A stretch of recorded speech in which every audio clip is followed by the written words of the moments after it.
سرکار بغداد حضور غوث پاک رحمت اللہ تعالی علیہ بغداد شریف میں اپنے مدرسے میں بیان فرما رہے تھے۔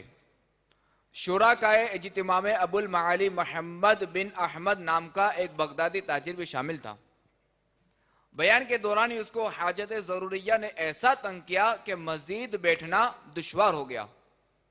اجتماع کثیر تھا، لہذا باہر نکلنے کی کوئی صورت بھی نظر نہ آتی تھی۔ اس تاجر نے دل ہی دل میں اپنی فریاد غوث اعظم علیہ رحمت اللہ الاکرم کی بارگاہ میں پیش کر دی۔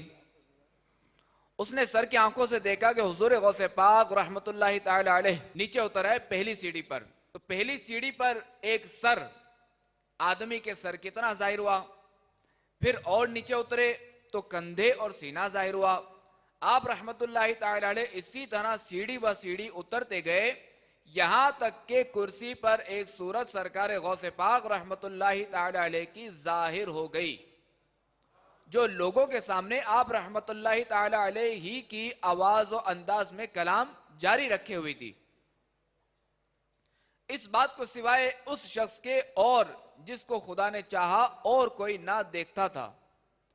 آپ رحمت اللہ تعالی علیہ ہجوم کو چیرتے ہوئے اس تاجر کے پاس پہنچے اور اس کے سر کو اپنے رومال سے ڈھانپ دیا۔ تاجر کا بیان ہے کہ میں ایک دم بہت بڑے جنگل میں پہنچ گیا جس میں ایک نہر بہہ رہی تھی۔ وہاں مجھے ایک درخت دکھائی دیا، میں نے اپنی چابیاں اس درخت میں لٹکا دی اور خود حاجت ضروریہ سے فارغ ہوا۔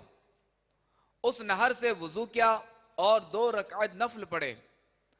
جب میں نے سلام پھیرا تو غوث پاک رحمت اللہ تعالی علیہ نے اپنا رومال میرے سر سے اٹھا لیا۔ کیا دیکھتا ہوں کہ میں اسی مجلس میں بیٹھا ہوں اور اعضائے وضو پانی سے تر ہیں۔ پیٹ کی گرانی بھی ختم ہو چکی تھی۔ سامنے دیکھا تو حضور غوث پاک رحمت اللہ تعالی علیہ منبر شریف پر ہی تشریف فرما ہیں، گویا کہ وہاں سے اترے ہی نہیں۔ میں چپ رہا اور کسی سے اس بات کا ذکر نہ کیا، مگر مجھے میری چابیاں نہیں مل رہی تھیں۔ پھر ایک مدت بعد مجھے سفر درپیش ہوا۔ بغداد سے 14 دن تک چلنے کے بعد ہمارا قافلہ ایک جنگل میں اترا۔ وہاں قریب ہی ایک نہر تھی۔ میں لوگوں کی نگاہوں سے دور جنگل میں قضائے حاجت کے لیے گیا تو یہ جنگل مجھے اسی جنگل سے اور نہر اسی نہر سے مشابہ محسوس ہوئی۔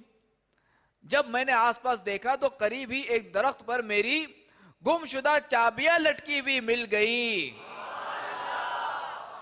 پھر جب میں بغداد لوٹا تو غوث پاک رحمت اللہ تعالی علیہ کی بارگاہ میں حاضر ہوا تاکہ سارا ماجرا عرض کر سکوں، مگر آپ رحمت اللہ تعالی علیہ نے میرے بولنے سے پہلے ہی کان میں فرمایا، اے ابو المعالی، میری زندگی میں کسی سے یہ بات ذکر نہ کرنا۔ میں آپ رحمت اللہ تعالی علیہ کی خدمت میں مصروف ہو گیا، حتیٰ کہ آپ رحمت اللہ تعالی علیہ وصال فرما گئے۔